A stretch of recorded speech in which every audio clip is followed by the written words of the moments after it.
आज हमारे member parliament Shri Ratanlal जी कटारिया वो हमारे बीच में नहीं रहे। पिछले कुछ दिनों से अस्वस्थ चल रहे थे, पीजीआई में एडमिट थे। रतनलाल जी कटारिया के जाने से एक बहुत रिक्तता हरियाणा की राजनीति में मैं कह सकता हूँ ये आई है। पार्टी के वो प्रदेश अध्यक्ष रहे, हरियाणा विधानसभा में रादौर से विधानसभा सदस्य, चीफ पार्लियामेंट्री सेक्रेटरी भी बाद में बनाए गए, केंद्र में भी मंत्री रहे और 3 बार लोकसभा का प्रतिनिधित्व हमारा लोकसभा का उन्होंने किया।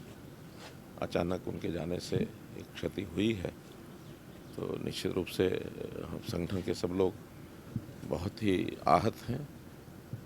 इस समय पर मैं प्रभु से प्रार्थना करता हूं कि उनको अपने प्रभु चरणों में उनको स्थान मिले और परिवार के सब लोगों को भी इस अपूर्णीय क्षति को सहन करने की ताकत मिले।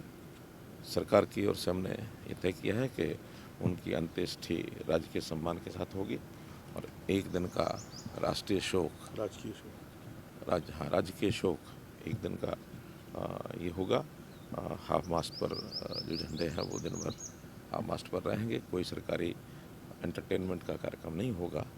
तो इस प्रकार से उनको हमने सरकार की ओर से भी आज श्रद्धांजलि देने का कार्यक्रम किया। आपने संगठन के तौर पर भी उनके साथ काम किया, कोई ऐसा अनुभव जो आप साझा करना चाहेंगे? देखिए, वो राष्ट्रीय प्रदेश के अध्यक्ष थे और मैं महामंत्री संगठन था। लगातार 3 साल तक इकट्ठे काम करने का हमको अवसर मिला। तो बहुत बड़ी विशेषता ये थी कि कभी भी किसी व्यक्ति को वो आहत नहीं करते थे। बातचीत में कभी ऐसा उनके मुख से शब्द नहीं निकला कि किसी कोई कार्यकर्ता हमारा नाराज़ हुआ हो, कष्ट में हुआ हो, बल्कि बहुत वो हंसमुख चेहरा होने के नाते से लोगों को बहुत प्रसन्नचित्त रखते थे।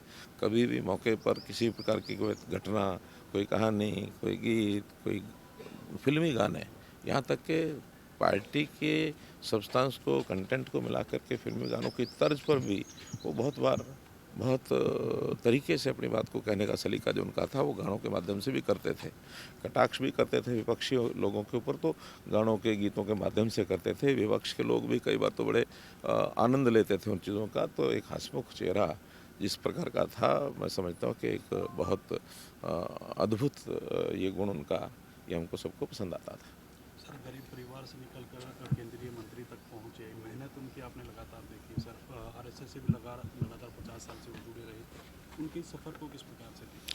देखिए, मैं स्वयं लाडवा में, जिस बस्ती में उनका परिवार, उनका पालन पोषण हुआ, जहाँ उनके पिताजी स्वयं जो बैठते थे वो स्वयं भी बताते थे कि मैं एक मोची का बेटा हूँ और पिताजी उनका प्रत्यक्ष मोची का काम करते रहे हैं।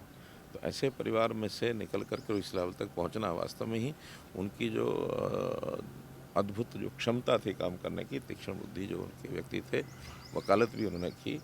तो उस प्रकार के एक तेज़ बुद्धि के व्यक्ति होने के नाते ही उनको ये अवसर भी मिला।